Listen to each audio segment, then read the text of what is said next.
Olá, meu nome é Samuel e, juntamente com as minhas colegas, eu vou falar a respeito dos princípios constitucionais do processo. A Constituição Federal possui uma relação com o processo.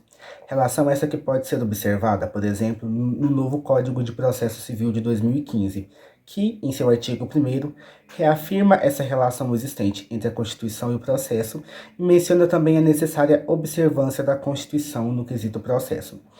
Essa relação entre a Constituição e o processo é marcada por princípios e garantias que são consideradas de extrema importância, pois esse vínculo existente entre a Constituição e o processo tem como propósito que o processo reflita os valores do Estado democrático de direito. A Constituição ela vai trazer uma seara de princípios e garantias sobre o processo.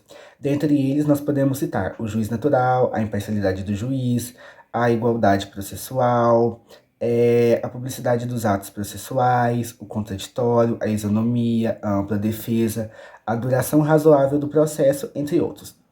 Todos esses princípios, eles vão emanar de um único princípio em comum, que é o devido processo legal.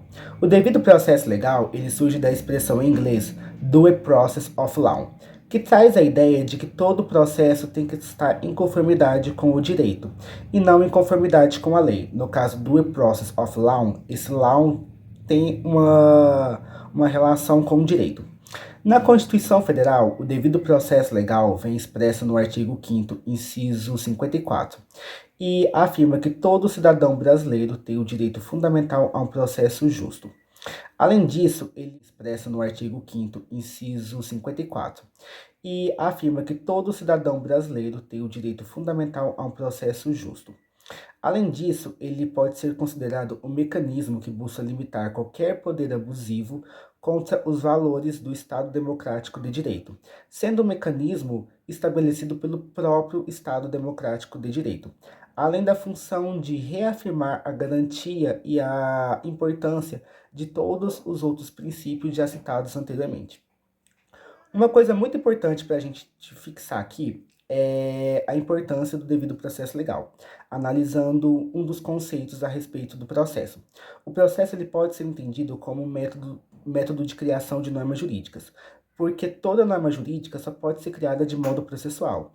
Com isso, nós temos processo administrativo, processo legislativo, processo jurisdicional e processo no âmbito das relações privadas. Portanto, não podemos falar em processo sem ter o devido processo legal nesse quesito.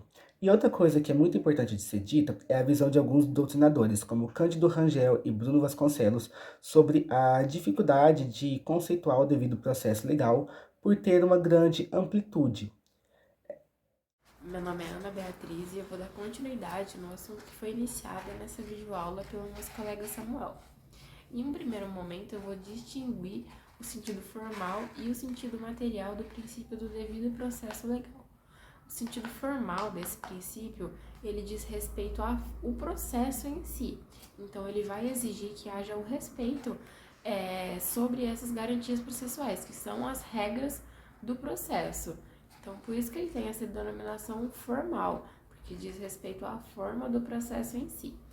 Já no sentido material ou substancial, ele se refere à matéria ou à substância do processo, ou seja, ele diz respeito às decisões que foram proferidas e esse conjunto de decisões. Só que esse sentido material, substancial, também vai ter que haver a análise dessas sentenças que foram proferidas. Então, vai ter que ser analisado se essas sentenças foram adequadas, razoáveis e proporcionais ao delito cometido, supostamente cometido no caso concreto. Desse princípio são derivadas muitas garantias, tanto a parte acusadora quanto a parte que está acusando. Em um primeiro ponto, a gente consegue citar o direito de citação que o réu tem. Então, ele tem o direito de ser citado no processo, tem o direito de ter o conhecimento de que há uma acusação em seu nome. Posteriormente, ele também vai ter, obviamente, o direito de se defender e de usar de todos os meios necessários para provar a insuficiência do conjunto de evidências que foram apresentadas pela parte acusadora. Então, também terá no processo, derivado desse princípio que a gente está conversando, a garantia de tratamento igual para todas as partes que estão envolvidas no processo. Essas são somente algumas das garantias que são previstas e que devem ser cumpridas para que o processo seja justo, para que seja vantajoso e para que se receba ao final do processo aquilo que se foi a causa de pedir. Olá, meu nome é Bárbara e para finalizar a explicação trazida por meus colegas Samuel e Ana Beatriz acerca dos princípios constitucionais do processo, reuni um eminente exemplo da expressão prática dos princípios do devido processo legal em acórdão existente na jurisprudência brasileira. Mais especificamente, trata-se da impetração de habeas corpus 94.276 de Santa Catarina e de relatoria do ministro Celso de Mello. O julgado se passou em 30 de setembro de 2008. Bom, esta impetração de habeas corpus envolvia a possibilidade do deferimento da nulidade processual absoluta de prisão cautelar, decretada a partir de injusto constrangimento e inobservância pelo juízo processante do direito contraditório prévio, o qual é reconhecido pela Lei de número 10.409 de 2002, em seu artigo 38.